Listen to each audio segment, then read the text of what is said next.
પુનઃ હું જામનગરની જનતા જનાર્દન વોર્ડ નંબર 6 ની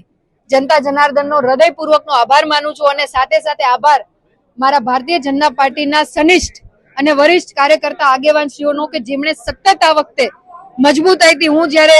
ધારાસભ્ય બની ત્યારથી એ વિશ્વાસ મારામાં સંપાદિત કર્યો છે કે આવતી સ્થાનિક સ્વરાજની ચૂંટણીમાં વોર્ડ નંબર 6 માં પણ આપણે પેનલ લાવવા માટે પૂરેપૂરા પ્રયત્ન કરીશું અને આજે એમના પ્રયત્નોથી આપણે વોર્ડ નંબર 6 માં પણ ભારતીય જનતા પાર્ટીના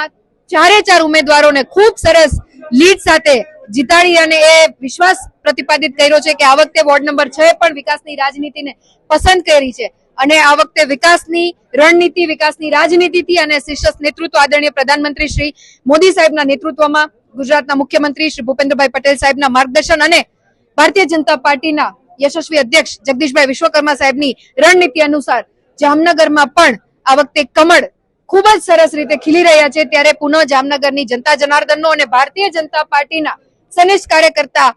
ભાઈઓ બહેનોનો હૃદયપૂર્વકનો આભાર માનું છું. આપ જોઈ રહ્યા છો કે દિગ્ગજ વોર્ડ નંબર 6 ના કાર્યકર્તાએ હર હંમેશ પીઠબળ બની અને વિશ્વાસ લોકો વચ્ચે લઈ અને સંપાદિત કરવામાં જ્યારે સક્ષમ ઉતર્યા છે ત્યારે આ જીતનો શ્રેય માત્ર ને માત્ર ભારતીય જનતા પાર્ટીના સનિષ્ઠ કાર્યકર્તા ભાઈઓ બહેનોને છે. જ્યારે કાર્યકર્તાની ફોજ એટલી મજબૂત હોય એટલી પ્રોએક્ટિવ હોય કે જે ફક્ત ચૂંટણી ટાઈમે નહીં પરંતુ વર્ષ દરમિયાન 365 24 કલાક લોકોની વચ્ચે હાજર રહેવા માટે સતત પ્રયત્નશીલ હોય ત્યારે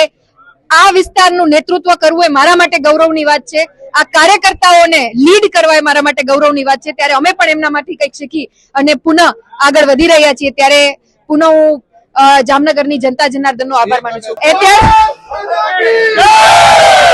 આ ઐતિહાસિક જીત એ કાર્યકર્તાઓની અથાગ મહેનત અને થ્રુ આઉટ ધ યર કેમ કે ભારતીય જનતા પાર્ટી હંમેશા વિકાસની રાજનીતિને પ્રાધાન્યતા આપી છે અને એ ક્યાંક અમારા જીન્સમાં હોય ત્યારે લોકો વચ્ચે પોકળ વાયદાઓ નહીં પરંતુ સાચી વાત વિકાસની રાજનીતિ લઈને જવું અને લોકો પણ ક્યાંક સમજે છે કે જો વિકાસ જોતો હશે તો ભારતીય જનતા પાર્ટી ઉપર જ આપણે